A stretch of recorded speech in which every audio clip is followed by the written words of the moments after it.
One interesting thing I kind of made a connection is karma and debt. It seems like they're actually pretty similar concepts, right? Karma, from Hinduism, has its origins in Hinduism. Debt, I guess we could say it came from Babylon, Babylonian ideas. Of course, I'm not an anthropologist, I'm not an expert, but just from reading all these books, like from David Graeber, um, from but just listening to a lot of books and audiobooks and just documentaries. But the main thing I was thinking about was how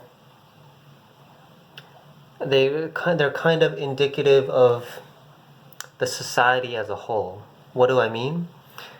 For example, debt is something you owe someone else, right? So Alice owes Bob $5. Right? So Alice has to pay back Bob later, right? That's debt. It's an IOU. Karma, though, karma is almost the same idea, almost. But here's the catch, right? So like, if Alice does something good to Bob, right? If Alice does something good to Bob, then Tim does something good for Alice, right? Tim does something good for Alice, right? Because karma is not necessarily tied to a specific person, right? It's tied to the universe itself, right? So if you do something good for the universe will do something good for you. But it's not the same person, right?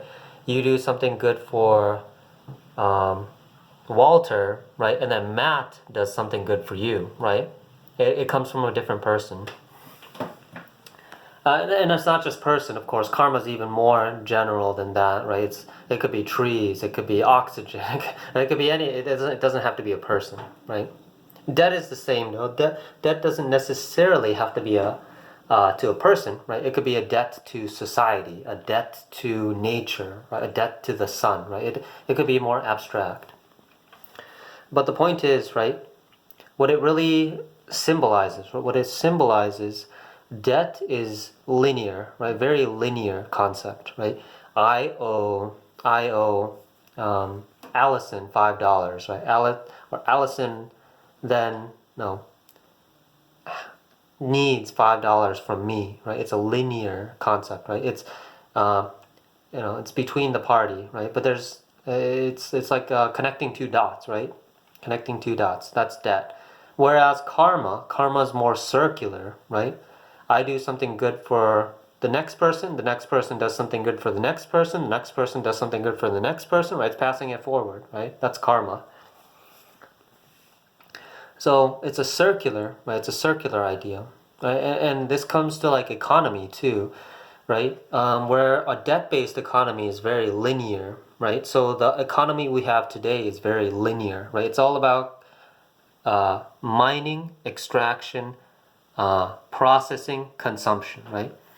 But it's all linear, right? It's not circular. It's not a circular economy, right? So for example, fertilizer, right? We mine potash. We mine potash from I guess rocks. I don't know where the mines are, right? But we mine potassium, right? We mine sulfur. We mine a lot of these things, right? And then we use it on the farms, right? We use it on the farms, and then it runs off on the water to the rivers, and that's it, right? Yeah, but it doesn't cycle back, right? It doesn't cycle back, right? We mine it, we use it, and we flush it, right? Mine it, use it, flush it. Mine it, use it, flush it, right? But it's not circular, it's linear. Whereas a circular economy, right, is more about right, cradle to cradle, right? Cradle to grave to cradle, right? So like, I guess an example, like let's say, for example, paper, right? We cut the trees, we process the pulp, we make paper, and then we recycle it, right? We mash it down, right? And then we reprocess it again, and then make paper again, right? I'm not a paper making expert, so I don't know the whole specifics. the point is, right, we can make a circular economy, right, or we can make a linear economy. And debt-based economies, right, debt-based economies are very linear, right? I owe you, you owe me, right? It's very linear. Karmic economies, right, so to say, right? Karmic economies are very circular, right? I gave something to the next person gives something to the next person gives something to me, right? It's circular. It's a circular economy. So I think that's why it's almost like a conceptual framework, right? It's the basis in which our economic systems are founded, right? So we can talk about all the, we can talk about all these, derivatives, right? All these, futures, commodity, whatever, right? At the end of the day, right? At the fundamentals, right? The basics, the principles of the economic system we have today, the Western American dollar, fiat system, right? Whatever you want, capitalistic system, is debt-based, right? It's debt-based, which is to say it's very linear, right? It's a very linear type of thinking, right?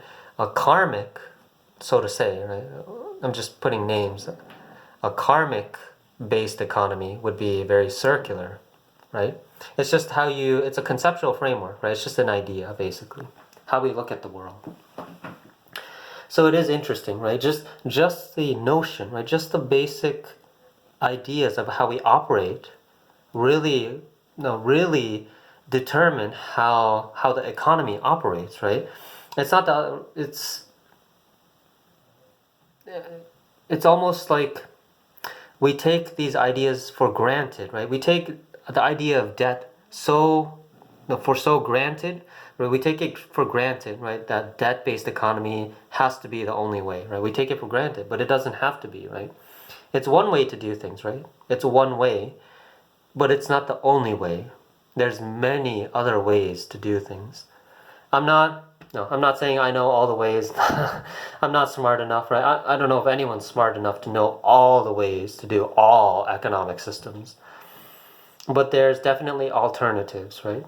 And we have history, we have anthropology, we have culture, we have all these things to look at to give us a sense, right? A different possibility, a different way of doing things.